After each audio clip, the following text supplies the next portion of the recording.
दौंड तालुक्यातील केडगाव परिसरात नेमकं चाललंय काय? देव मानल्या जाणाऱ्या डॉक्टरांनी चक्क गर्भपाताचा काळा बाजार मांडलाय। एकापाठोपाठ एक दोन बड्या हॉस्पिटलवर धाड पडली आहे आणि यामध्ये नामांकित डॉक्टरांचे चेहरे समोर आलेत। पहिली घटना घडलीये केडगावच्या लवंगारे मल्टी स्पेशालिटी हॉस्पिटलची।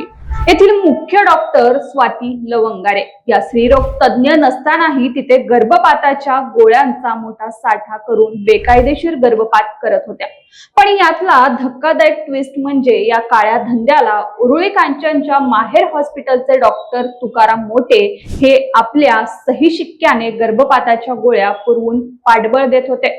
पोलिसांनी छापा टाकून या दोन्ही डॉक्टरांवर गुन्हा दाखल केला। हे प्रकरण इथेच थांबत नाही। पुणे ग्रामीण पोलिसांच्या SIT पथकानं केडगाव मध्येच दुसऱ्या एका मोठ्या रॅकेटचा पर्दाफाश केला। अण्णासाहेब गिरी नावाचा एक बोगस डॉक्टर कोणतीही पदवी नसताना गावोगाव फिरून पोर्टेबल सोनोग्राफी मशीन घेऊन फिरत होता आणि गरोदर महिलांचे लिंग निदान करायचा। गर्भ मुलगी असल्याचं समजताच तो महिलांना केडगावच्याच पार्थ हॉस्पिटलमध्ये पाठवायचा, जिथे डॉक्टर संगीता गायकवाड बेकायदेशीररित्या स्त्री भ्रूण हत्या करायच्या। विशेष म्हणजे जनावरांच्या सोनोग्राफी मशीन वरून सुरू होता हा गर्भलिंग निदानाचा काळा बाजार। सध्या डॉक्टर गायकवाड पोलिसांच्या कोठडीत आहेत। त्यांना 19 जून पर्यंत पोलीस कोठडी सुनावली आहे।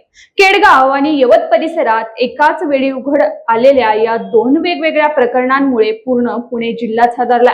पैशांच्या हव्यासापोटी चालणाऱ्या या क्रूर प्रकरणाचा पोलीस उपनिरीक्षक किशोर वागज आणि यवत पोलीस कसून तपास करतायत।